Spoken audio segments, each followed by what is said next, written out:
கொஞ்ச நாளைக்கு முன்னாடி நம்ம ஸ்டாலின் சார் ஒரு உருட்டு ஒன்று உருட்டினாரு. நீங்கள் கேள்விப்பட்டிருப்பீங்க. இப்போ வரப்போகிற எலெக்ஷன் எதுக்கான எலெக்ஷன்?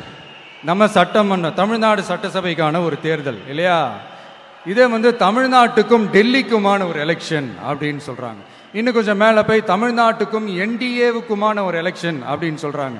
என்ன சார், டெல்லியில் ஏதாவது நிற்க போகிறீங்களா? அப்புறம் ஏன் தமிழ்நாட்டுக்கும் டெல்லிக்குமான ஒரு எலெக்ஷன் சொல்கிறீங்க? அப்புறம் இது ஏதாவது பார்லிமெண்ட் எலெக்ஷனா? பிரதமர் பதவிக்கு ஏதாவது போட்டி போடுறீங்களா?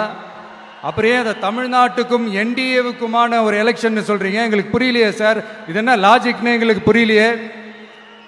எந்த எலெக்ஷனை எப்படி டீல் பண்ணணும், எப்படி ஹேண்டில் பண்ணணுன்றது நம்ம தமிழ்நாட்டு மக்களுக்கு தெளிவாக தெரியும். நம்ம தமிழ்நாட்டு மக்கள் மாதிரி ஒரு தெளிவான மக்களை நீங்க பார்க்கவே முடியாது.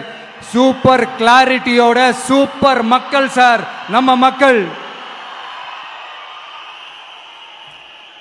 இந்த போருக்கு போறதுக்கு முன்னாடி தான் இந்த படை பரிவாரங்களோட போவாங்கன்னு கேள்விப்பட்டிருக்கிறேன்.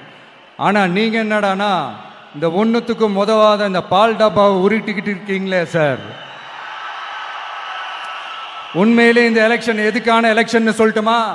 தமிழ்நாட்டு மக்களுக்கும் ஊழலுக்கும் நடக்கிற போர், தமிழ்நாட்டு மக்களுக்கும் லஞ்சத்துக்கும் நடக்கிற போர், தமிழ்நாட்டு மக்களுக்கும் இந்த நிர்வாகத்தை சரியா செய்யாத இந்த திமுக அரசுக்கும் நடக்கிற போர், அதாவது தமிழ்நாட்டு மக்களுக்கும் உங்க ஆட்சிக்கும் நடக்கிற போர், தமிழ்நாட்டு மக்களுக்கும் ஸ்டாலின் சாருக்கும் நடக்கிற போர்.